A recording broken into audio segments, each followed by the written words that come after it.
கர்த்தருடைய பரிசுத்த நாமத்துக்கு மகிமை உண்டாகட்டும். உங்கள் யாவரையும் கிறிஸ்து இயேசுவுக்குள்ளாக நான் வாழ்த்துகிறேன்.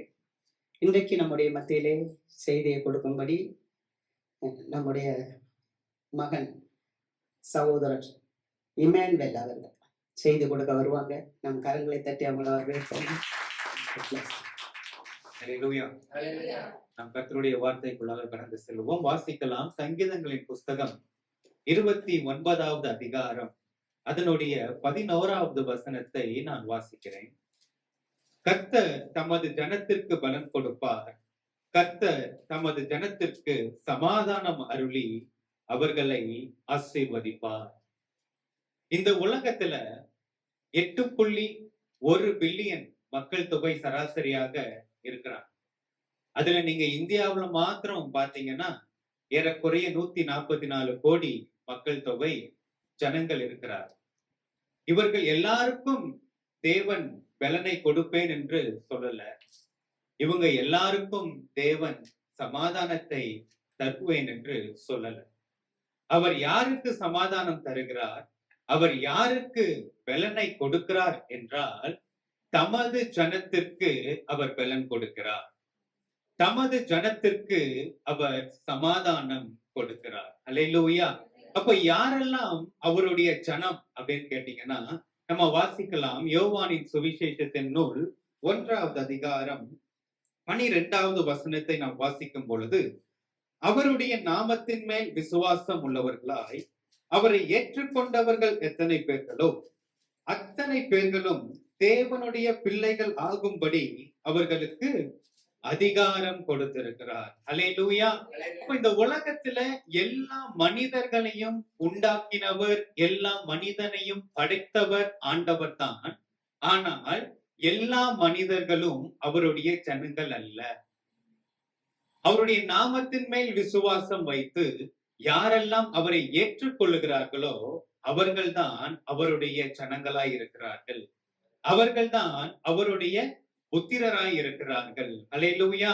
அவருடைய நாமத்தின் மேல் விசுவாசம் வைத்து அவரை ஏற்றுக்கொள்ளுகிறவர்கள். அவருடைய நாமம் என்ன? அவருடைய நாமம் இயேசு. அப்ப அந்த இயேசுவை ஏற்றுக்கொள்ளுகிறவர்கள் தான் யாருன்னு கேட்டீங்கன்னா அவருடைய ஜனங்களாய் இருக்கிறார்கள். அல்லேலூயா. வாசிக்கலாம். யோவான் சுவிசேஷத்தின் நூல் 3வது அதிகாரம் 16வது வசனத்தை நாம் வாசிக்கும் பொழுது, தேவன் தம்முடைய ஒரே பேரான குமாரனை விசுவாசிக்கிறவன் எவனோ அவன் கெட்டு போகாமல் நித்திய ஜீவனை அடையும்படிக்கு அவரை தந்தருளி இவ்வளவாய் உலகத்தில் அன்பு கூர்ந்தார். அல்லேலூயா. தேவன் தம்முடைய ஒரே பேரான குமாரனாகிய கிறிஸ்துவை அவர் நமக்காக அவர் ஒப்பு கொடுத்தார். அவர் நமக்காக இந்த உலகத்துக்கு அனுப்பினார். அப்போ யாரெல்லாம் இயேசுவை ஏற்றுக்கொள்ளுகிறார்களோ, யாரெல்லாம் இயேசுவை விசுவாசிக்கிறார்களோ அவர்கள் தேவனுடைய ஜனமாய் இருக்கிறார்கள். அல்லேலூயா. அப்போ தேவனுடைய ஜனத்துக்கு முதல் ஒரு குவாலிட்டி என்னன்னா, யாரெல்லாம் இயேசுவை விசுவாசிக்கிறாங்க, யாரெல்லாம் இயேசுவை நம்புறாங்க, அவங்க தேவனுடைய ஜனம். இரண்டாவது ஒரு காரியம் இருக்கிறது. வாசிக்கலாம். யாத்திராகமத்தின் புஸ்தகம் 19வது அதிகாரம் 5வது வசனம். இப்பொழுது நீங்கள் என் வாக்கை உள்ளபடி கேட்டு என் உடன்படிக்கையை கைக்கொள்வீர்களானால் சகல ஜனங்களிலும் நீங்களே எனக்கு சொந்த சம்பத்தாய் இருப்பீர்கள். பூமி எல்லாம் என்னுடையது. அல்லேலூயா. சகல ஜனங்களை பார்க்கிலும் நீங்க யாருக்கு சொந்த சம்பத்தா இருக்கிறீங்க? நீங்க தேவனுக்கு சொந்த சம்பத்தாய் இருக்கிறீர்கள். எப்போ தெரியுமா? அவருடைய வாக்கை உள்ளபடியே கேட்டு அவருடைய உடன்படிக்கையை கை கொள்ளும் பொழுது நீங்கள் தேவனுக்கு சம்பத்தாய் இருக்கிறீர்கள். அல்லேலூயா. உங்களுடைய வீட்டுல உங்களுடைய மகனையோ அல்லது உங்களுடைய மகளையோ நீங்க ஏதாவது ஒரு காரியத்தை நீங்க சொல்லும் பொழுது அவங்க நீங்க சொல்ற எந்த காரியத்துக்குமே கீழ்ப்படியலன்னு சொன்னா நீங்க என்ன சொல்லுவீங்க? நீலாம் என்னுடைய பிள்ளையான்னு கேட்பீங்க இல்லையா? அதே உங்களுடைய மகனோ இல்ல உங்களுடைய பிள்ளையோ எல்லா காரியத்திலும் உங்களுக்கு செவி கொடுக்கும் பொழுது, எல்லா காரியத்திலும் உங்களுக்கு அவர்கள் கீழ்ப்படியும் பொழுது, உங்களுடைய வார்த்தைகளுக்கு எல்லாம் அவங்க அதை சரியாய் செய்யும் பொழுது நீங்க என்ன சொல்லுவீங்க? நீ தாண்டா என் புள்ள. ஆமென். அதே போலதான் ஆண்டவருடைய வார்த்தையை நாம் கை கொள்ளும் பொழுது, ஆண்டவருடைய உடன்படிக்கையை நாம் கை கொள்ளுகிறவர்களாய் இருக்கும் பொழுது, நாம் தேவனுக்கு சொந்த ஜனமாய் இருக்கிறோம். நாம் தேவனுக்கு நாம் சம்பத்தாய் நாம் இருக்கிறோம். அல்லேலூயா, அல்லேலூயா. வாசிக்கலாம் சங்கீதங்களின் புஸ்தகம் 68வது சங்கீதம் 35வது வசனம். இஸ்ரவேலின் தேவன் தம்முடைய ஜனங்களுக்கு பலனையும் சத்துவத்தையும் அருளுகிறவர். தேவனுக்கு ஸ்தோத்திரம் உண்டாவதாக. அல்லேலூயா. இஸ்ரவேலின் தேவன் தம்முடைய ஜனத்துக்கு பலனையும் சத்துவத்தையும் கொடுக்கிறவர் நம்முடைய தேவன். பலன் அப்படின்னு நம்ம பார்க்கும் பொழுது 2 விதமான பலன் இருக்கிறது. ஒன்று சரீர ரீதியாக நமக்கு தேவையான பலன், சரீர ரீதியாக நமக்கு தேவையான சுகம். இரண்டாவது ஆவியின் ரீதியில நமக்கு தேவையான ஒரு பலன் அப்படின்னு சொல்லலாம். அப்படி இல்லைன்னா மன ரீதியாக நமக்கு தேவையான பலன். வாசிக்கலாம் லூக்காவின் சுவிசேஷத்தின் நூல் 4வது அதிகாரம் 27வது வசனம். அல்லாமலும் எலிசா தீர்க்கதரிசியின் காலத்திலே இஸ்ரவேலருக்குள்ளே அநேகம் குஷ்டரோகிகள் இருந்தார்கள். ஆயினும் சீரியா தேசத்தான் ஆகிய நாகமானை அல்லாமல் அவர்களில் வேறு ஒருவனும் சுத்தமாக்கப்படவில்லை என்று சத்தியத்தின்படியே உங்களுக்கு சொல்லுகிறேன் என்றார். இங்கே ஒரு சம்பவத்தை நாம் பார்க்கிறோம். இந்த நாகமான் என்கிறதான இந்த நபரை குறித்து பார்க்கும் பொழுது, இந்த நாகமான் ஒரு படைக்கு தலைவனாய் அவர் இருக்கிறார். அவரை குறித்து பார்க்கும் பொழுது அவர் ஒரு பெரிய மனிதனாய் அவர் இருக்கிறார். அவர் எண்ணிக்கைக்கு உள்ளான ஒரு மனுஷனாய் அவர் காணப்பட்டார். நான் நினைக்கிறேன் எண்ணிக்கைக்கு உள்ளாக என்று சொல்லும் பொழுது ஒருவேளை விரல் விட்டு எண்ணக்கூடிய ஒரு மதிப்புக்குரிய ஒரு நபர்களில இந்த நாகமானும் ஒருவராய் காணப்பட்டார். இப்படிப்பட்ட ஒரு மனிதன் அவருடைய வாழ்க்கையில அவர் போன அந்த சந்தித்த யுத்தங்களில பல வெற்றிகளை கண்ட ஒரு மனுஷன் இந்த நாகமான். ஆனால் இப்படிப்பட்ட ஒரு மனுஷனுக்கு ஒரு பலவீனம் இருந்தது, ஒரு சுகவீனம் அவருக்கு காணப்பட்டது. அது என்ன பலவீனம் அப்படின்னா, அது தோல் ரீதியான ஒரு வியாதி அவருக்கு இருந்தது. ஆனால் அது பார்க்கும்போது வெளியே என்ன செய்யல, அவருக்கு அது தெரியல. வெளியே யாருக்கும் பார்க்கும்போது தெரியல. ஒரு ட்ரெஸ் போட்டு என்ன பண்ணிடுறாரு, அவர் போகிறார். வெளியே யாருக்கும் தெரியல. பல வெற்றிகளை அவர் சேர்க்கிற ஒரு மனுஷன், பல வெற்றிகளை பார்த்த ஒரு மனுஷன், ஊரில் நல்ல செல்வாக்கு படைத்த ஒரு மனிதன்.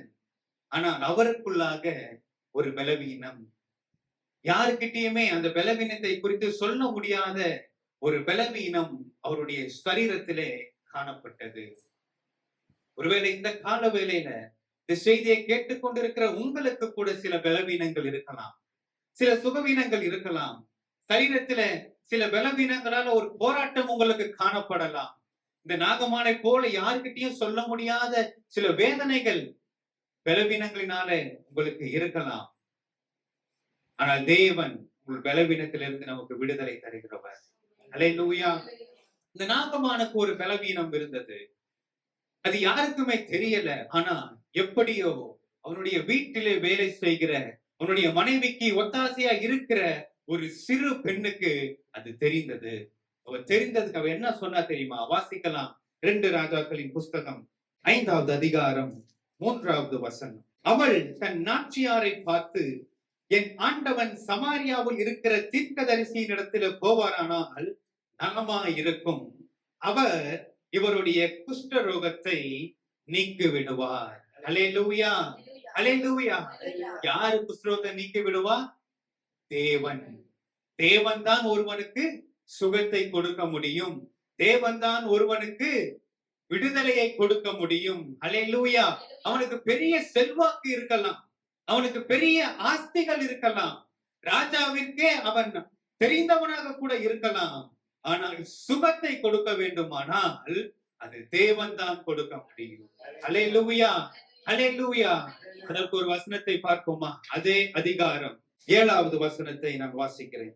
இஸ்ரவேலின் ராஜா அந்த நிருபத்தை வாசித்த போது அவன் தன் வஸ்திரங்களை கிழித்துக் கொண்டு ஒரு மனுஷனை அவன் குஷ்டரோகத்தில் நின்று நீக்கிவிட வேண்டும் என்று அவன் என்னிடத்தில் நிருபம் அனுப்புகிறதற்கு கொல்லவும் உயிர்ப்பிக்கவும் நான் தேவனா? இவன் என்னை விரோதிக்க சமயம் தேடுகிறான் என்பதை சிந்தித்து பாருங்கள். அல்லேலூயா. அந்த சிறுபெண் சொன்னது, சமாரியாவில் இருக்கிற தீர்க்க தரிசன இடத்துக்கு என் ஆண்டவர் போவாரானால் அவருக்கு சுகம் உண்டாகும், அவருக்கு நன்மை உண்டாகும் என்று சிறுமி சொன்னான்.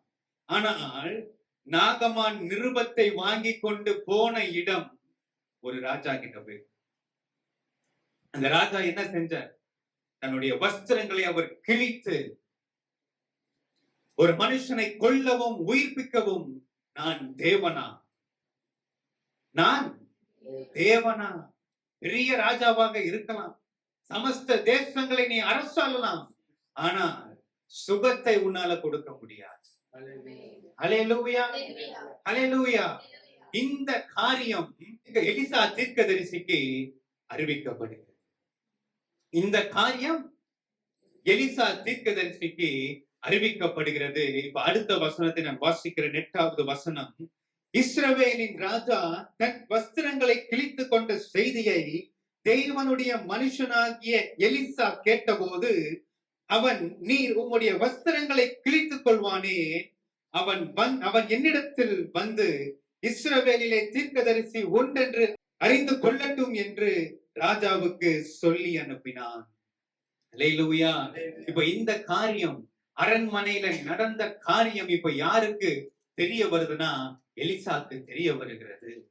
எலிசாக்கு தெரிய வந்த உடனே எலிசா சொல்றாரு, ராஜாவே, இந்த காரியத்தை குறித்து நீங்க கவலைப்பட வேண்டாம், அவனை என்னிடத்திலே அனுப்புங்கள். இஸ்ரவேலிலே ஒரு தீர்க்கதரிசி இருக்கிறார், இஸ்ரவேலிலே ஒரு ஊழியக்காரர் இருக்கிறார், இஸ்ரவேலிலே ஒரு ஜீவனுள்ள தேவன் இருக்கிறார் என்பதை அவன் அறிந்து கொள்ளட்டும் என்று சொல்லுகிறார். அல்லேலூயா, அல்லேலூயா. இப்போ இந்த நாகமான் எங்க போறாருன்னா, அவர் எலிசாவை பார்க்க அவர் போகிறார்.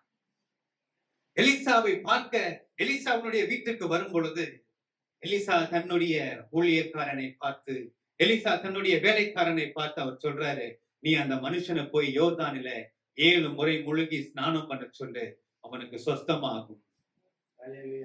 ஆனா நாகமானுக்கு அதை செய்ய மனமில்லை. அவன் அதை மறுக்க துடித்தான். ஏன்னா அவன் நினைத்து வந்தது, தீர்க்கதரிசி என்னை பார்க்க வருவார், தீர்க்கதரிசி என் மேலே அவர் தன்னுடைய கரங்களை வைத்து எனக்காக அவர் வேண்டிக் கொள்வார். அவன் அப்படித்தான் நினைத்தான், தீர்க்கதரிசி எனக்கு சுகத்தை கொடுப்பார். ஆனால் தீர்க்கதரிசி அவனை பார்க்க வரவில்லை. தன்னுடைய வேலைக்காரனை அனுப்பினார். அல்லேலூயா.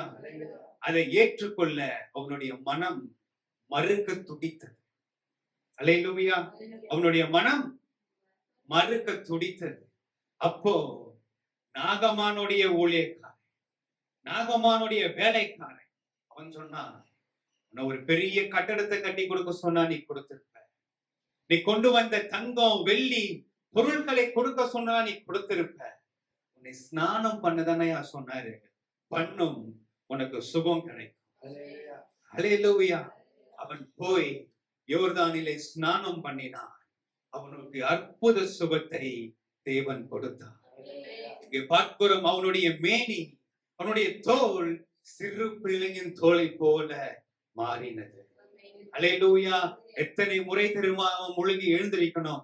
7 முறை அவன் முழுகி எழுந்திருக்கணும். ஆமென்.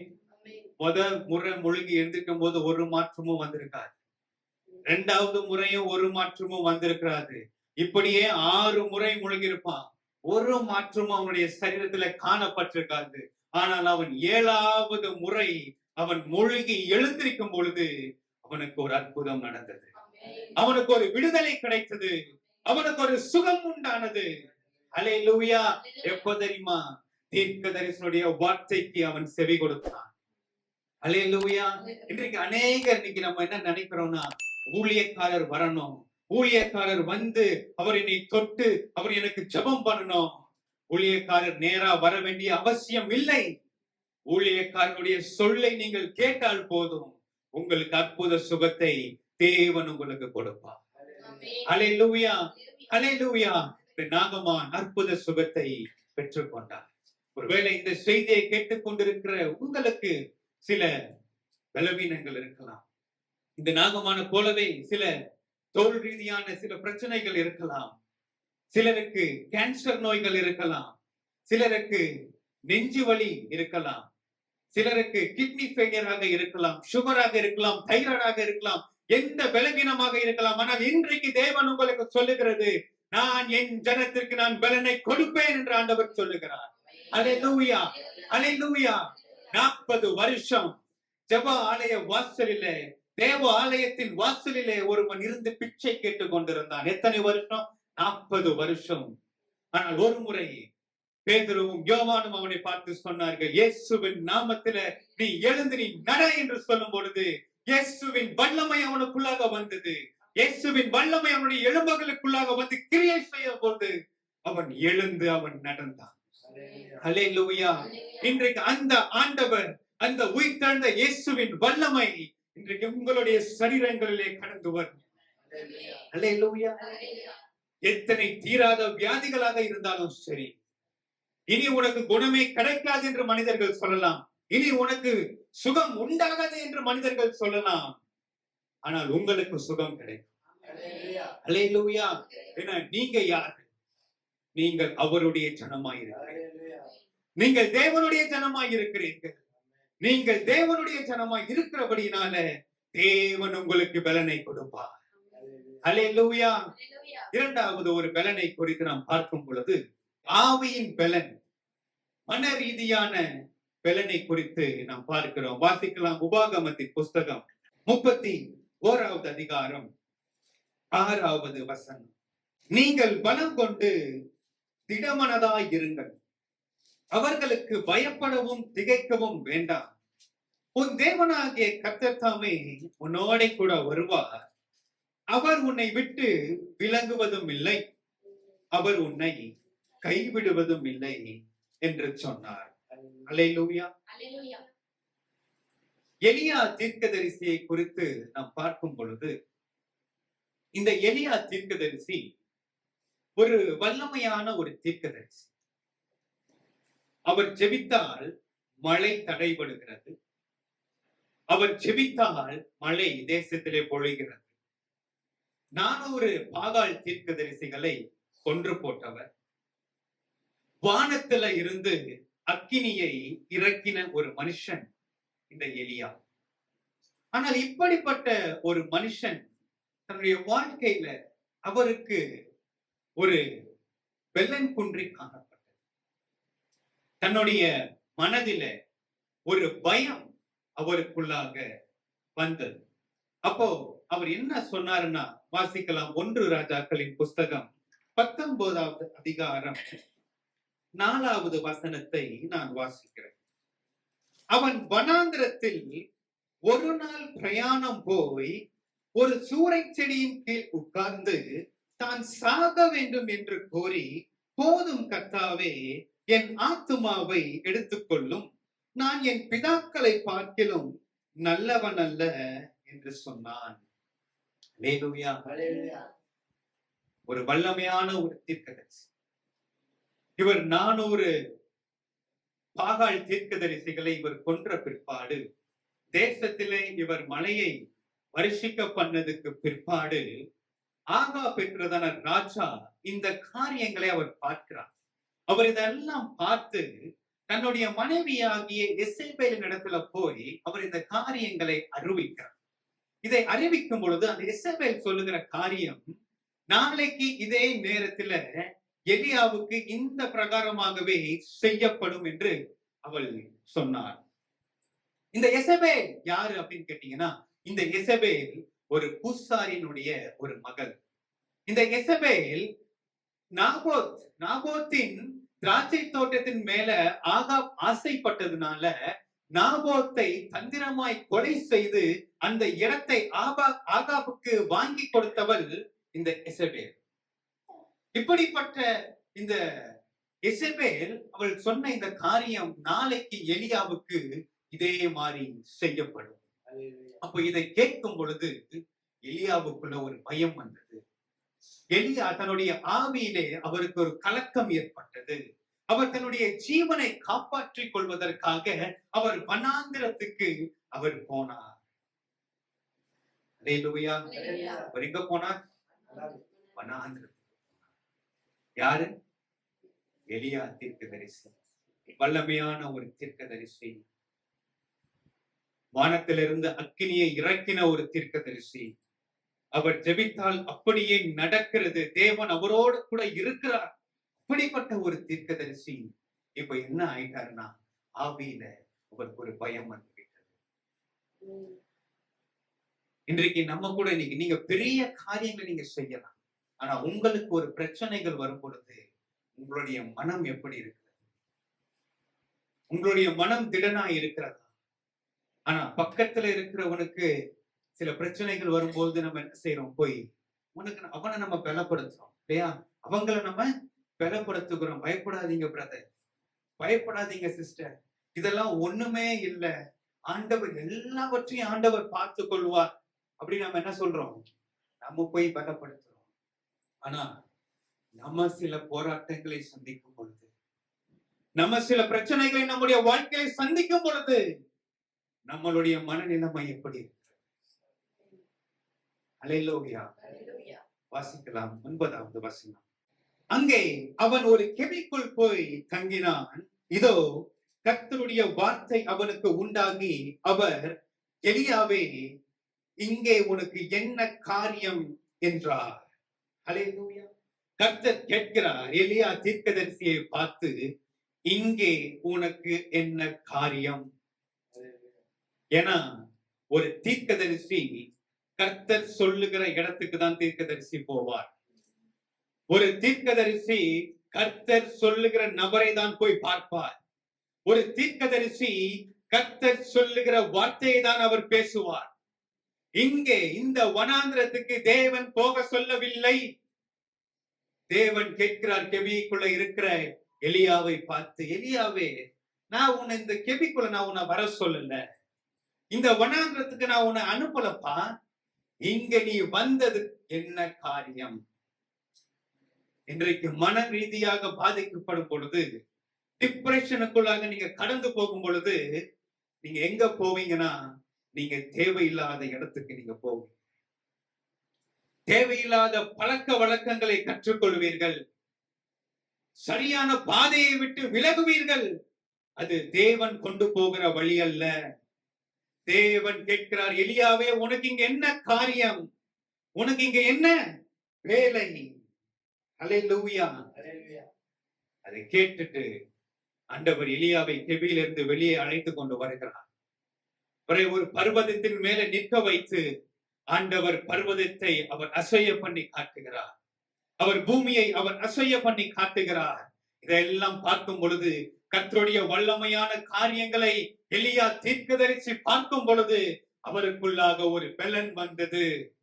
அவருக்குள்ளாக ஒரு புதிய உற்சாகம் வந்தது. அவர் தேவன் சொன்ன காரியத்தை அவர் செய்ய அவர் ஓடினார். அவர் ராஜாவாக ஆசகேலை அபிஷேகம் பண்ணும்படியாக அவர் ஓடினார். அல்லேலூயா. எப்போ தெரியுமா? தேவனுடைய வல்லமையை பார்த்த பொழுது, தேவனுடைய பலத்த காரியங்களை அவர் பார்க்கும் பொழுது அவருக்குள்ளாக ஒரு புதிய பலன். அல்லேலூயா, அல்லேலூயா. இன்னைக்கு நீங்க சபைக்கு நீங்க வரலாம், ஆண்டவரை நீங்கள் ஆராதிக்கலாம். ஆனால் சில நேரங்களில சில காரியங்கள் உங்களை பயப்படுத்தலாம். சில காரியங்கள் உங்களுடைய வாழ்க்கையில உங்களை தோல்வி அடைய செய்யலாம், உங்களை தோய்ந்து போக செய்யலாம். ஆனா நீங்க அதை பார்த்து என்ன செய்ய வேண்டாம்? நீங்க பயப்பட வேண்டாம். அல்லேலூயா. நாம் ஆராதிக்கிற தேவன் அவர் வல்லமை உள்ள தேவனாய் இருக்கிறார். அல்லேலூயா. இப்படிப்பட்ட ஒரு தெளிந்த ஒரு ஆவி நமக்கு தேவை. நம்முடைய தேவன் வல்லமையுள்ள தேவன். நம்முடைய தேவன் நம்மளை விடுவிக்கிற தேவன். நம்முடைய தேவன் நம்மளை தப்புவிக்கிற தேவன். அப்படி இப்படிப்பட்ட காரியங்கள்ல நமக்கு என்ன வேணும்? நமக்கு தெளிவு வேணும். அல்லேலூயா. வாசிக்கலாம். 1 கொரிந்தியர் 3வது அதிகாரம் 11வது வசனத்தை நான் வாசிக்கிறேன். போடப்பட்டிருக்கிற அஸ்திபாரம் ஆகிய இயேசு கிறிஸ்துவை அல்லாமல் வேற அஸ்திபாரத்தை போட ஒருவனாலும் கூடாது. அல்லேலூயா. இப்ப நம்முடைய காரியங்கள் எல்லாவற்றிலும் நாம் கிறிஸ்துவின் மேலே நாம் வைக்க வேண்டும். ஆமென். நம்முடைய எல்லா தேவைகள், நம்முடைய எல்லா பிரச்சனைகள், நம்முடைய எல்லா பலவீனங்களை நாம் கிறிஸ்துவின் மேல நம்ம வைத்து, ஆமென். அவர் மேல நம்ம கட்டப்படும் போது நம்ம என்ன செய்ய மாட்டோம்னா, நாம் இடறி போக மாட்டோம். ஆமென். அப்போஸ்தலனாகிய பவுலுக்கு ஒரு பலவீனம் இருந்தது. அவர் அந்த பலவீனம் தன்னை விட்டு நீங்கும்படி அவர் 3 முறை அவர் போய் ஜெபிக்கிறார். ஆனால் தேவன் சொன்னது, உன் பலவீனத்திலே என் பலன் உனக்கு பூரணமாய் விளங்கும். அல்லேலூயா. இப்ப அவருக்கு ஒரு தெளிவு வந்தது, அவருக்கு ஒரு தைரியம் வந்தது. என்ன தெரியுமா? எனக்கு இருக்கிற பலவீனத்துல எனக்கு ஒண்ணு ஆக போறது இல்ல. எனக்கு தெரியும், இயேசு என்னுடைய பலவீனத்துல தம்முடைய பலனை எனக்கு கொடுப்பார். அல்லேலூயா. அதனால அந்த மனிதன் சொன்னது, என்னுடைய பலத்துல இல்ல, என்னுடைய பலவீனத்துல நான் மேன்மை பாராட்டுவேன். அல்லேலூயா. என்னுடைய பலத்துல இல்ல, என் பலவீனத்துல நான் மேன்மை பாராட்டுறேன். ஏன்னா என் பலவீனத்துல எனக்கு ஒரு உன்னத பலத்தை தேவன் எனக்கு கொடுக்கிறார். அல்லேலூயா. அல்லேலூயா. இன்றைக்கு ஆண்டவர் ஆவியிலே சோர்வடைந்து போய் வந்திருப்பீங்கன்னு சொன்னா, தேவன் உங்களுக்கு ஒரு உற்சாகத்தின் ஆவியை தேவன் தருகிறார். உங்களுக்கு தேவன் ஒரு புதிய பலனை உங்களுக்கு தர விரும்புகிறார். அல்லேலூயா. அல்லேலூயா. ஏசாயா 40வது அதிகாரம் 29வது வசனத்திலே வாசிக்கிறது போல, அவர் சோர்ந்து போகிறவனுக்கு பலனையும் சத்துவமற்றவனுக்கு சத்துவத்தையும் கொடுக்கிறவர். ஆமென். அல்லேலூயா. கலங்கி போகாதீங்க. எனக்கு உதவி செய்ய எனக்கு யாருமே இல்லையே, என் பிரச்சனையை கேட்க எனக்கு யாருமே இல்லையே, நான் தனிமையா நான் இருக்கிறேனே, நீங்க கலங்கி போக வேண்டாம். ஆமென்.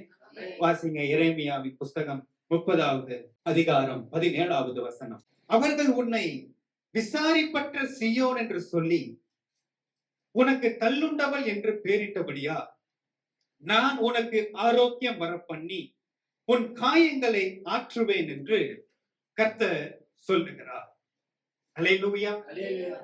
அவர்கள் உன்னை விசாரிப்பற்ற சீயோன் என்று சொல்லி, திக்கற்ற பிள்ளைகளுக்கு நம்முடைய ஆண்டவர் தகப்பனாயிருக்கிறார். ஒரு மனிதன் எருசலேமில் இருந்து எரிகோவுக்கு போகும் பொழுது ஒரு கள்ளர் கையிலே அகப்படுகிறார். அப்போ அந்த வழியாக வந்த யாருமே அவருக்கு உதவி செய்யவில்லை. ஆனால் ஒரு மனிதன், அவர் சமாரியனாக இருந்தார். அவர் தன்னுடைய கழுதையிலிருந்து அவர் இறங்கி அந்த மனிதனுக்கு எண்ணெய் பூசி அவனுடைய காயங்களை கட்டி அவனை கொண்டு போய் சத்திரத்திலே வைத்தார். இன்றைக்கு நமக்கு ஒரு நல்ல சமாரியனாக இயேசு இருக்கிறார். ஆமென். அவர் உங்களுடைய வலது பக்கத்தில் அவர் உங்களுக்கு நிழலாய் அவர் இருக்கிறார். அவர் எங்கேயும் தூரமாக இல்லை. நீங்க நினைக்க வேண்டாம், எனக்கு யாருமே எனக்கு உதவி செய்ய இல்லையே, என்னை யாருமே என்ன விசாரிக்க எனக்கு இல்லையே. நீங்கள் விசாரிப்பற்ற சீயோனாய் நீங்க இருக்கிறபடியினால தேவன் உங்களுக்கு விசாரிக்கிறவராய் இருக்கிறார். ஆமென். தேவன் உங்களை விடுவிக்கிறவராய் இருக்கிறார். அல்லேலூயா. இரண்டாவது நம்ம பார்க்கும் பொழுது, தேவன் ஆவியிலே நமக்கு பலனை தருகிறார். மனதிலே நமக்கு வருகிற பிரச்சனைகள், நமக்கு வருகிற போராட்டங்களை எதிர்கொள்வதற்கு தேவன் பலனை தருகிறார். ஆமென். கர்த்தர் தம்முடைய ஜனத்திற்கு பலன் கொடுக்கிறார். ஆமென். 2 விதமான பலனை நாம் பார்த்தோம். ஒன்று, சரீர ரீதியான பலனை தேவன் நமக்கு தருகிறார். உங்களுக்கு இருக்கிற எப்பேற்பட்ட பலவீனமாக இருந்தாலும் சரி, குணமாக்கவே முடியாது என்ற பலவீனமாக இருந்தாலும் சரி, இயேசுவின் வல்லமை உங்களுக்குள்ளாக வரும் பொழுது இந்த பலவீனம் உங்களுக்கு பலமாய் மாறும். ஆமென். இரண்டாவது ஒரு பலனை குறித்து பார்க்கும் பொழுது, ஆவியின் பலனை குறித்து நாம் பார்த்தோம். மனதிலே பலனை குறித்து நாம் பார்த்தோம். ஆமென். நமக்கு வருகிற எந்த பிரச்சனையாக இருக்கலாம், வாழ்க்கையில, வேலை ஸ்தலத்துல சந்திக்கிற எந்த விதமான போராட்டங்களாக இருக்கலாம், அதை எதிர்கொள்வதற்கு தேவன் நம்முடைய பலனை நமக்கு கொடுப்பார்.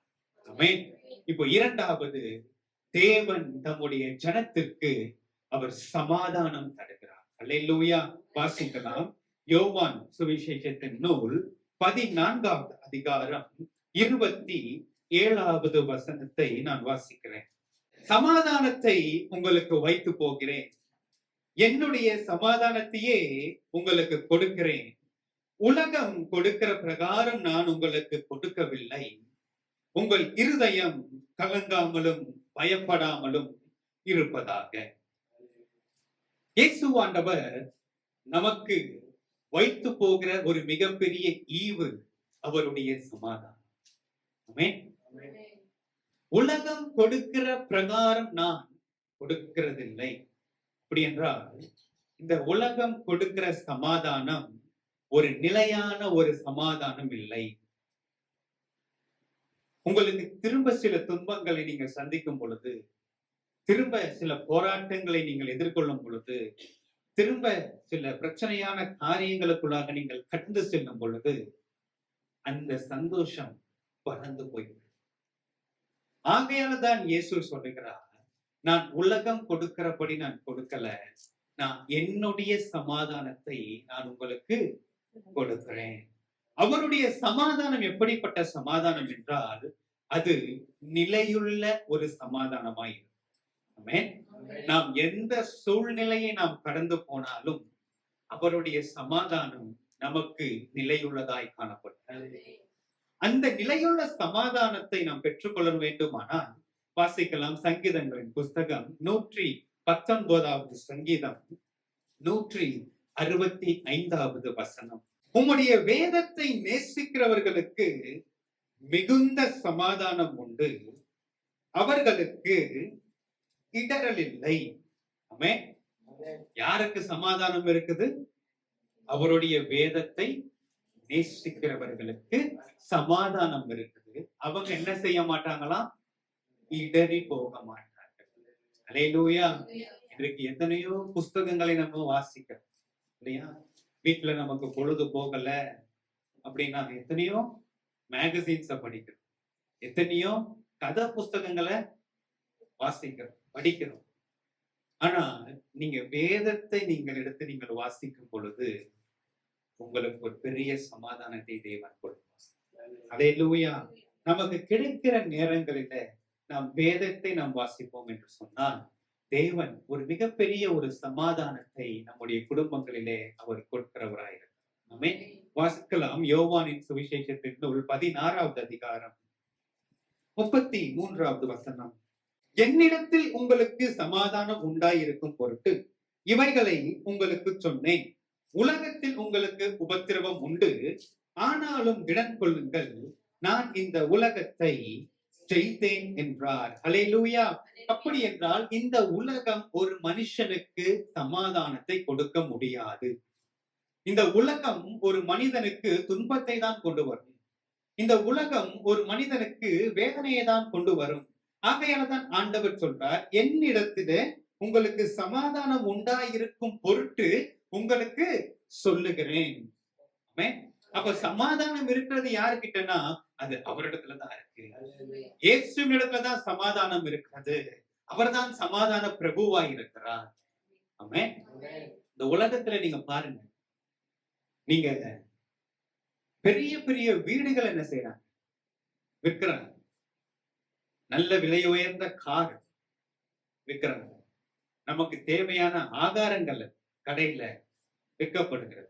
அப்ப இதெல்லாம் ஒரு மனுஷன் என்ன செஞ்சிடறான்? போய் வெளியே வாங்கிறான். நீங்க ஒரு கடையில போய் ஆனா 1/4 கிலோ ஒரு சமாதானத்தை கொஞ்சம் கொடுங்கன்னு கேட்கும் போது கொடுப்பாரா? அவர் சொல்லுவாரு, உங்களுக்கு எங்கேயாவது கிடைச்சா எனக்கு 1 கிலோ சேர்த்து வாங்கிடுவாங்க. இப்ப சமாதானத்தை உலகத்துல நீங்க என்ன செய்ய முடியாது? நீங்க வாங்க முடியாது. உலகம் உங்களுக்கு சமாதானம் கொடுக்க முடியாது. அப்படி கொடுத்தாலும் அது நிலையான ஒரு சமாதானமாய் உங்களுக்கு அது இருக்காது. அதான் ஆண்டவர் சொன்னார், என்னிடத்துல உங்களுக்கு சமாதானம் இருக்கு. அது எப்படிப்பட்ட சமாதானம் தெரியுமா? நீங்க நினைக்காதீங்க, உங்களுக்கு உடனே உங்களுக்கு எந்த பிரச்சனையும் வராது, உங்களுக்கு விரோதமா யாருமே நிக்க மாட்டாங்க.